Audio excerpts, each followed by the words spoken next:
Subscribe करें अपना YouTube channel दवाई वाला और बेल आइकॉन दबाएं लेटेस्ट अपडेट पाने के लिए।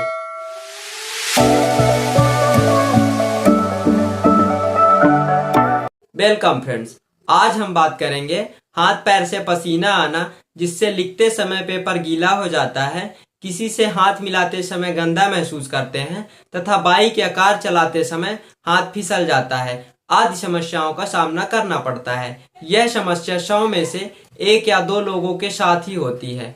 हाथ पैर में पसीना आने की समस्या को पामोप्लांटर हाइपरहाइड्रोसिस और यदि पूरी बॉडी में पसीना आता है तो उसे हाइपरहाइड्रोसिस कहते हैं और यह बीमारी नहीं, नेचुरल तथा जन्मजात होता है। यह हमारे बॉडी के स्ट्रक्चर चेंजेस के।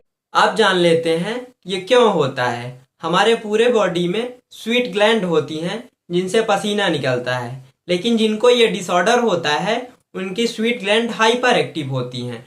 तो जिनके पूरे बॉडी की स्वीट ग्लैंड हाइपर एक्टिव होती हैं उनके पूरे शरीर से ज्यादा पसीना आता है, जिसे हम हाइपरहाइड्रोसिस कहते हैं। तथा जिनके हाथ या पैर से ज्यादा पसीना आता है उनके हाथ तथा पैर की स्वीट ग्लैंड हाइपर एक्टिव होती हैं, जिन्हें हम पामोप्लांटर हाइपरहाइड्रोसिस कहते हैं। अब जानेंगे इसके ट्रीटमेंट के बारे में, तो आपको कहीं इधर उधर भटकने की जरूरत नहीं है। कुछ लोग झाड़ फूंक कराने चले जाते हैं, तो अब आपको जाना कहाँ है? सीधा डर्मेटोलॉजिस्ट के। पहले हम जानेंगे इसका एलोपैथी ट्रीटमेंट। आप एल्ड्राई का लोशन ले सकते हैं। इसे हाथ पैर में लगाने से 2 से 3 घंटे तक आपकी स्वीट ग्लैंड इनएक्टिव हो जाती हैं, जिससे आपको 2 से 3 घंटे तक पसीना नहीं आता है। सेकेंड सॉल्यूशन, टॉपिकल ऑक्सीबुटाइलिन 10% का जेल लगा सकते हैं, जो कुछ ज्यादा समय के लिए स्वीट ग्लैंड को इनएक्टिव करता है, जिससे कुछ लंबे समय तक पसीना नहीं आता, कंपैरिजन टू एल्ड्राई लोशन। इसके अलावा बोटॉक्स का इंजेक्शन लगाते हैं जिसमें बोटोलिनम होता है। यह भी एक प्रकार का टॉक्सिन होता है। इसे हथेली तथा पैर में जगह जगह पर लगाया जाता है, जिससे 6 महीने तक स्वीट ग्लैंड इनएक्टिव रहती है और 5 से 6 महीने तक पसीना नहीं आता। ये तो रहा 6 मंथ का इलाज। अब जान लेते हैं आयोंटोफोरोसिस थेरेपी के बारे में। यह इंडिया में कुछ ही जगहों पर होती है, जिसमें एक मशीन के माध्यम से आपके हाथ तथा पैर में लो करंट पास किया जाता है, जिससे आपको शॉक भी न लगे तथा एक्स्ट्रा वाटर ऑब्जर्व हो जाए। अब जानेंगे परमानेंट सॉल्यूशन के बारे में। तो परमानेंट सॉल्यूशन के लिए एक्सपर्ट सर्जन द्वारा सर्जरी की जाती है।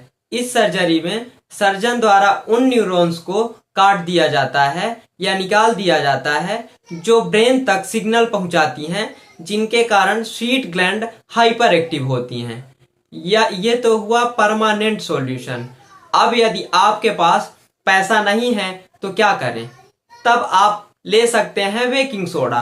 बेकिंग सोडा को लगाने से अच्छा रिजल्ट मिल सकता है, क्योंकि ये बेसिक नेचर का होता है। दूसरी चीज आप लगा सकते हैं एल्कोहल।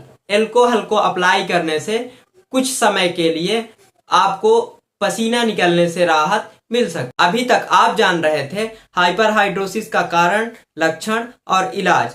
और बोटॉक्स इंजेक्शन आपको खुद से लगाने पर नुकसान पहुंचा सकता है। बोटॉक्स इंजेक्शन ही क्या, कोई भी दवा खुद से लेने पर आपको नुकसान पहुंचा सकती है। इसलिए कोई भी दवा लेने से पहले अपने डॉक्टर की सलाह जरूर लें। मैं हूं आपका होस्ट अंकित अग्रहर। आप देख रहे थे अपना यूट्यूब चैनल DW यानी दवाई वाला। मिलते हैं अगली वीडियो में। जय हिंद। Goodbye.